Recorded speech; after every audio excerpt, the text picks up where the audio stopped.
Question number 1 हमारे पास में है, फरवरी 14 को एक इंटरनेशनल बुक गिविंग डे के रूप में सेलिब्रेट कराया जाता है। इंटरनेशनल बुक गिविंग डे के रूप में सेलिब्रेट करते हैं। इंडिया में भी इस डे को आजकल इस रूप में हम सेलिब्रेट करने लगे हैं, जैसा इसमें लिखा हुआ है। और इसमें ये देखा है कि कुछ लोगों ने एक लाइब्रेरी को कुछ बुक्स गिफ्ट करी हैं, और जो बुक्स गिफ्ट करी हैं उनकी काउंटिंग हमें दे रखी है कि जो हिस्ट्री की बुक्स हैं वो 96 गिफ्ट करी गई हैं, जो साइंस की बुक्स हैं वो 240 बुक्स गिफ्ट करी गई हैं, और जो मैथमेटिक्स की बुक्स हैं वो 336 बुक्स को गिफ्ट करा गया है। मतलब एक लाइब्रेरी को इन बुक्स को गिफ्ट करा गया। बुक्स की काउंटिंग कुछ इस तरीके से है कि हिस्ट्री की जो बुक्स है वो 96 है, और आपके पास में जो साइंस की बुक्स है वो 240 है, मैथमेटिक्स की बुक्स है 336 है, 336 बुक्स है। आपके पास में कुछ कंडीशंस गिवन है। These books have to be arranged in minimum number of stacks. हम इन बुक्स को बंडल्स में या स्टैक्स में हम इनको अरेंज करने वाले हैं, और उनके नंबर कम से कम आने चाहिए। मींस कम से कम नंबर हो आपके पास में, जो स्टैक्स के जो नंबर आप इन बुक्स को जो अरेंज करने वाले हैं वो कम से कम नंबर हो। ठीक है, such that each stack contains number of books only one subject. और एक कंडीशन ये है कि हर किसी स्टैक में एक ही सब्जेक्ट की बुक्स होनी चाहिए, और नंबर भी कम से कम होनी चाहिए। And number of books each stack is the same, और हर किसी स्टैक में जितनी बुक्स हैं उनकी काउंटिंग भी सेम होनी चाहिए। तो हम ऐसे मान लेते हैं, सपोज करते हैं हमने इनको इस तरीके से अरेंज करा है, बुक्स को हमने स्टैक्स बनाए हैं। एक ये स्टैक है, सपोज करते हैं इसमें एक्स बुक्स हैं, तो इसमें भी एक्स बुक्स होनी चाहिए और इसके अंदर भी एक्स बुक्स होनी चाहिए। हर किसी स्टैक में इक्वल बुक्स होंगी और कम से कम स्टैक होनी चाहिए। कम से कम, यदि आप कहीं भी वर्ड कम से कम समझ में आए, इसका मतलब है आपको हाईएस्ट कॉमन फैक्टर निकालना है।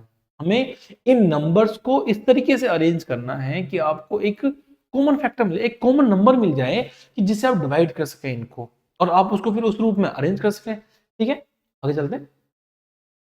How many books are arrange in each stack. आपके ईच स्टैक में कितनी बुक्स अरेंज करी जाएंगी। ठीक है, आपको दे रखा है हिस्ट्री की बुक्स हैं 96, साइंस की बुक्स हैं 240, एंड मैथमेटिक्स की बुक्स हैं 336। ठीक है, तो हम यदि इनको अरेंज करना है तो हम इनका एक हाईएस्ट कॉमन फैक्टर निकाल चेक कर लेते हैं। पहले हाईएस्ट कॉमन फैक्टर देखो 96 के हम पहले फैक्टर कर लेते हैं। 96 के फैक्टर बनेंगे आपके पास में 2 into 2 into 2 into 2, 2 into 2 4, 4 8 16, 32 into 3 96 हो गया। 240 के फैक्टर कर लेते हैं हम। 240 के फैक्टर बनेंगे आपके पास में 2 इंटू 2 4 इंटू 2 8 16, 16 के बाद में 348 इंटू 5 240, 360 कर लेते हैं। फैक्टर करेंगे इसके हम 2 into 2 into 2, 2 into 2 4, 2 8, 8 into 2 16, 16 into 348 into 7। ये आपके फैक्टर्स बन के आएंगे किनके, इन तीनों नंबर्स के, जो कि आपको इन टर्म्स ऑफ बुक्स आपको गिवन है। ये हिस्ट्री की बुक्स है, ये साइंस की बुक्स है, ये मैथमेटिक्स की बुक्स है जो कि गिफ्ट करी गई है। हमें हाईएस्ट कॉमन फैक्टर निकालना है इनका। हाईएस्ट कॉमन फैक्टर का मतलब है कि वो नंबर्स जो कॉमन है। अब देखो, एक ये कॉमन है 2, देखो एक ये कॉमन है 2, ये भी कॉमन है 2, ये भी 2 कॉमन है।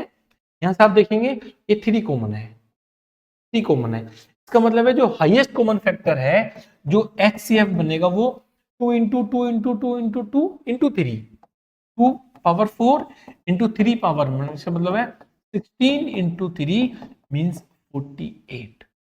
जो कॉमन फैक्टर है 48 है, 48 है।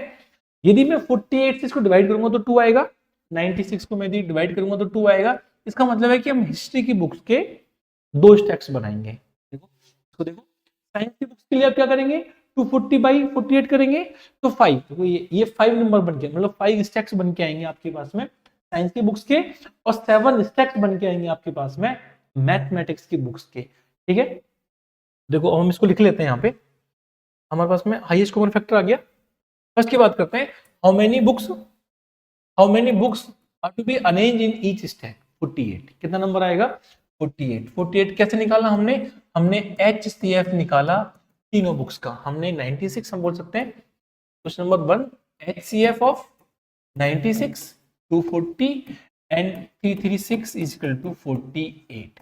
पार्ट नंबर 1 हो गया। How many stacks are used to be arrange all the mathematics books.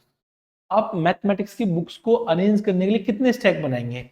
आपके पास में मैथमेटिक्स की बुक्स कितनी है? मैथमेटिक्स की बुक्स है आपके पास में 336, 336 बुक्स आपके पास में मैथमेटिक्स की हैं।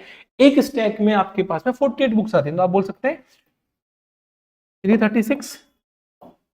336 अपॉन 48 करेंगे, वैल्यू बनेगी 7। इसका मतलब है कि आप मैथमेटिक्स की बुक्स के 7 स्टैक्स बनाएंगे इस तरीके से, और हर किसी स्टैक में जो बुक्स आएंगी वो 48 बुक्स आएंगी, 48 48 48।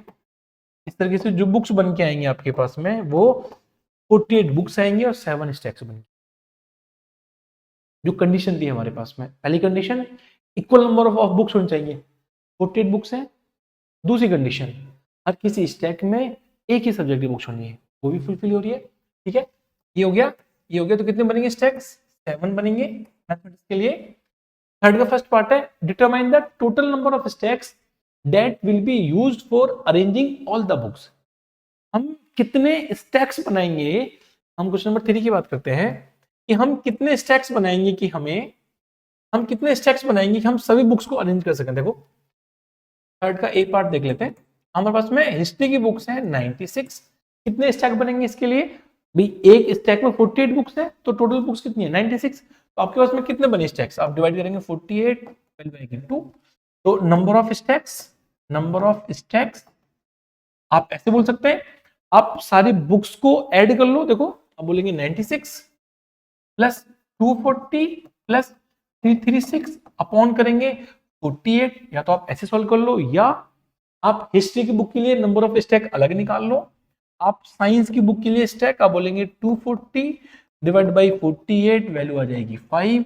आप मैथमेटिक्स की बुक्स के 336 अपॉन 48 कर लो, वैल्यू बन के आएगी 7। इनको ऐड कर लो। भाई आपको साइंस की बुक्स अरेंज करनी है, एक स्टैक में 48 आनी चाहिए, टोटल 96 है। देखो टोटल स्टैक्स कितने बने आपके पास में? नंबर ऑफ स्टैक्स बन गया है हमारे पास में 2 + 5 + 7, 2 + 5 + 7 = 14। आपके पास में जो बुक्स के जो स्टैक्स बनेंगे वो कितने बनेंगे? वो 14 बन के आएंगे। ठीक है, आप 14 स्टैक्स में in equal number of books को अरेंज करेंगे। आगे चलते हैं। थर्ड का बी पार्ट है if thickness of each book of history. आपके पास में देखो हिस्ट्री की बुक है, उसकी जो थिकनेस है वो 1.8 है। हिस्ट्री की जो बुक है उसकी जो थिकनेस है वो 1.8 सेंटीमीटर है। साइंस की बुक है उसकी जो थिकनेस है वो 2.2 है। साइंस की बुक की थिकनेस 2.2 सेंटीमीटर है, और मैथमेटिक्स की जो बुक की जो थिकनेस है वो 2.5 है, 2.5 सेंटीमीटर है। ठीक है, तो आपसे पूछेगा then find the height of each stack of history science and mathematics. के पास में स्टैक्स हैं, एक हिस्ट्री का स्टैक है, एक साइंस का स्टैक है, एक मैथमेटिक्स का स्टैक है। बुक्स कितनी है? हर स्टैक में इक्वल बुक्स है। काउंटिंग कितनी है? 48 48 48। इसमें 48 बुक्स हैं, हिस्ट्री की बुक्स 48 है, इसके अंदर 48 बुक्स हैं साइंस की, इसके अंदर 48 बुक्स हैं मैथमेटिक्स। आपके पास में आपको केवल काउंटिंग इक्वल करनी थी, आपको हाइट इक्वल नहीं करनी थी। लेकिन अब आपसे पूछा गया कि यदि एक हिस्ट्री की बुक की जो हाइट है वो 1.8 सेंटीमीटर है, तो इसकी हाइट कितनी होगी? तो हम बोल सकते हैं height of history book stack,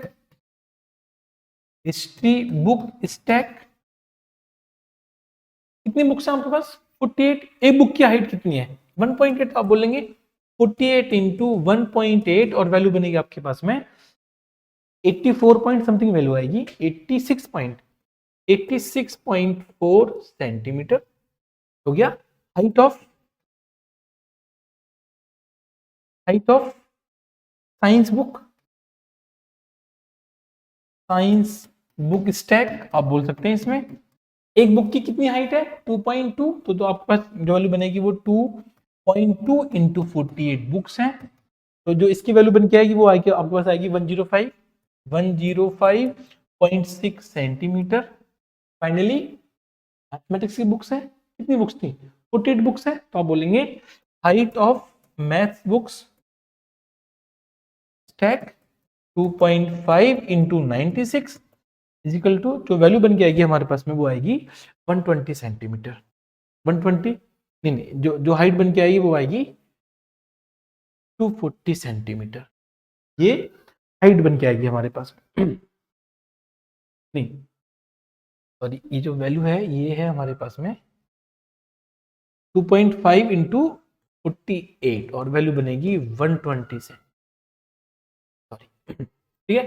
तो इस तरीके से हम इस क्वेश्चन को सॉल्व करेंगे। फिर से क्वेश्चन देखेंगे तो आपको जिस्ट क्या है इस क्वेश्चन का, जो निचोड़ है, जो जिस्ट है वो ये है कि हिस्ट्री, साइंस और मैथमेटिक्स की कोई बुक्स आपको गिवन है, इक्वल नंबर ऑफ स्टैक्स में डिवाइड करनी है, इक्वल नंबर ऑफ स्टैक्स में बुक्स के रूप में डिवाइड करनी है, और आपके पास में एक सिंगल सब्जेक्ट उसमें आना चाहिए।